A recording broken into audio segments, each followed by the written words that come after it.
Assalamualaikum warahmatullahi wabarakatuh. Perkenalkan, nama saya Musfira Dewi M, NIM 1193046, KLB, Teknik Kelautan. Baik, di sini saya akan di sini saya Bunga Betaria Saragi, NIM 119160080. Di sini saya akan mempresentasikan tugas besar Oseanografi Fisika Institut Teknologi Sumatera. Jadi di sini aku akan menjelaskan mengenai pengertian dari interaksi atmosfer dan laut. Interaksi laut dan atmosfer berperan terhadap cuaca serta iklim global di Indonesia.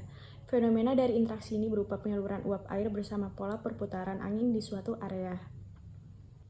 Oke, kemudian ada pengertian ENSO dan IOD. ENSO atau El Nino Southern Oscillation merupakan fenomena alam yang melibatkan fluktuasi suhu permukaan laut di wilayah ekuator Samudra Pasifik yang diikuti dengan perubahan keadaan di atmosfer. Sedangkan IOD atau Indian Ocean Dipole adalah fenomena lautan atmosfer di daerah ekuator Samudra Hindia yang mempengaruhi iklim di Indonesia dan negara-negara lain yang berada di sekitar cekungan. Oke, perbedaan dari ENSO dan IOD. El Nino mengakibatkan kekeringan di suatu area, sedangkan La Nina menyebabkan banjir. Kemudian IOD fase positif mengakibatkan kekeringan di suatu area, sedangkan IOD fase negatif menyebabkan banjir. Di sini saya akan menjelaskan mengenai fenomena ENSO, yaitu El Nino Southern Oscillation dan IOD, Indian Ocean Dipole. Ada 4 poin, yaitu yang pertama, pengertian dari interaksi atmosfer dan laut, yang kedua, pengertian dan perbedaan dari ENSO dan IOD, yang ketiga, proses dan dampak terjadinya ENSO dan IOD di dunia, keempat, contoh atau daerah di wilayah Indonesia yang berdampak dari fenomena ENSO dan IOD itu sendiri. Di sini saya akan menjelaskan mengenai mengenai poin 3 dan poin 4. Poin 3 yaitu proses terjadinya ENSO dan IOD. Bisa dilihat di sebelah kiri, yaitu terdapat gambar yang sedikit menjelaskan mengenai proses terjadinya fenomena ENSO.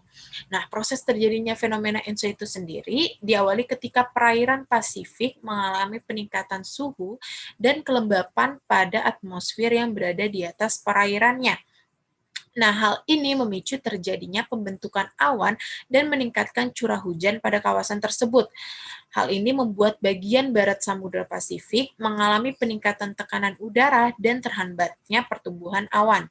Fenomena ENSO ini mengakibatkan beberapa wilayah di Indonesia mengalami penurunan curah hujan jauh dari normalnya atau musim kering yang berkepanjangan. Lalu di sebelah kanan terdapat gambar yang menjelaskan sedikit dari fenomena IOD itu sendiri. Fenomena IOD itu disebabkan karena adanya perbedaan tekanan sehingga air mengalir ke barat Samudra Hindia. Seperti yang terjadi pada perbedaan tekanan antara wilayah bagian timur Samudra Hindia dekat Sumatera bagian barat dengan bagian barat Samudra Hindia dekat Afrika, sehingga aliran udara berlangsung secara horizontal dari tekanan udara yang tinggi menuju wilayah dengan tekanan udara yang rendah. Lalu, apa sih dampak dari fenomena ENSO dan IOD itu sendiri? Terdapat 4. Yang pertama, dampak dari fenomena ENSO yaitu mengakibatkan beberapa wilayah di Indonesia mengalami penurunan curah hujan jauh dari normalnya atau musim kering yang berkepanjangan, seperti yang terjadi di wilayah Indonesia tadi. Yang kedua, dampak dari fenomena ENSO itu sendiri yaitu bergesernya musim. Nah, hal ini mengakibatkan terjadinya perubahan pola iklim tahunan seperti terlambatnya awal musim hujan maupun musim kemarau. Yang ketiga, dampak dari fenomena IOD itu ada 2, yaitu pada IOD fase positif, yaitu mengakibatkan pembentukan awan-awan konvektif di wilayah Afrika dan menghasilkan curah hujan di atas normal. Seperti di wilayah barat Samudra terjadi kekeringan setelah masa uap airnya gagal diturunkan sebagai hujan. Lalu pada IOD fase negatif, yaitu menyebabkan terjadinya pergerakan awan konvektif yang dibentuk di daerah Samudra Hindia dari wilayah Afrika ke wilayah Indonesia, sehingga mengakibatkan tingginya curah hujan di wilayah Indonesia. Seperti yang terjadi pada Sumatera bagian barat gitu kan. Lalu daerah atau lokasi di mana saja di Indonesia yang mengalami dampak dari fenomena ENSO dan IOT itu sendiri.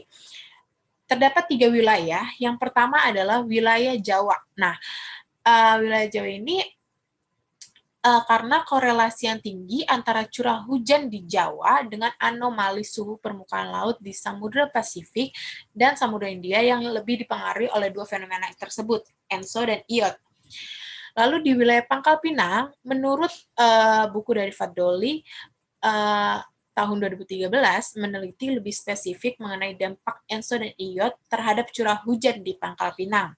Yang ketiga, wilayah Sumatera Barat.